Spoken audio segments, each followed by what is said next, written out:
காஞ்சி மகா சுவாமிகள் அருளிய தெய்வத்தின் குரல் பாகம் 4 பகுதி 146 ஆலயமும் வித்தையும். கோயில்களில் போதனை என்று சொன்னேன். இதை கொஞ்சம் எக்ஸ்பிளைன் பண்ண வேண்டும். ஏறக்குறைய 1000 வருஷத்துக்கு முந்தி பல்லவ பாண்டியர்களுக்கு மேலாக பிற்கால சோழர்கள் எனப்படுபவர்களின் ஆதிக்கம் பரவிற்று. விஜயாலயன் என்பவன் இப்படி மறுபடி சோழர்களுக்கு புது எழுச்சி தந்த பிற்பாடுதான் பராந்தகன், ராஜராஜன், ராஜேந்திரன் முதலானோர் அவன் வம்சத்திலே வந்து சோழ சாம்ராஜ்யத்தை பரப்பினார்கள். சாம்ராஜ்யம் என்று நீள அகலங்களில் அது பெருகியதை விட அதிலே கலாச்சாரம் அதி உன்னதமாக பரவியதுதான் அதிக பெருமை. பல்லவர் காலத்தில் சிறிய அளவிலும் நடுத்தர அளவிலும் மட்டுமே கட்டப்பட்ட ஆலயங்கள் பெரிய அளவில் விஸ்தாரமாக்கப்பட்டது இந்த பீரியடில்தான். இதே சமயத்தில் கல்வி, கேள்வி, சாகித்யம், சங்கீதம், நர்த்தனம் எல்லாமும் விருத்தியாயின.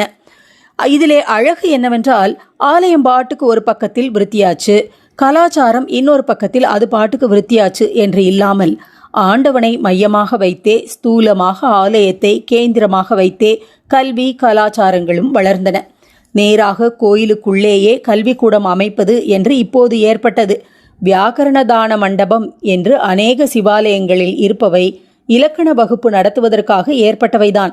இப்போது கோயில் பெரிய பரப்பளவில் கட்டப்பட்டதால் அதற்குள்ளேயே காலேஜ் ஸ்தானத்தில் இருந்த உயர் கல்வி நிலையங்களை அமைக்க வசதி ஏற்பட்டது. சிதம்பரம், தஞ்சாவூர் முதலான கோயில்களில் இப்போது பார்த்தாலும் தெரியும். அவற்றை வெளி மதிலை ஒட்டினார் போல கோயிலுக்கு உட்புறமாகவே இரட்டை மாடி கட்டுமானங்கள் நிறைய இருக்கும். இவை 10ஆம் நூற்றாண்டிலிருந்து 12ஆம் நூற்றாண்டு வரையில் சோழ ராஜாக்கள் திருச்சுற்று மாளிகை என்ற பெயரில் நிர்மாணித்தவை. இதிலேதான் வித்யாசாலைகள் நடந்தன. அதோடு லைப்ரரி மாதிரியான சரஸ்வதி பண்டாரம் என்பவையும் திருச்சுற்று மாளிகையில் இடம்பெற்றன. அவற்றில் நூல் சுவடிகளை எல்லாம் சேகரித்து பிரதிகள் எடுத்து பத்திரமாக பாதுகாத்து வித்யார்த்திகளுக்கும் ஆசிரியர்களுக்கும் கொடுத்து உபகரித்து வந்தார்கள்.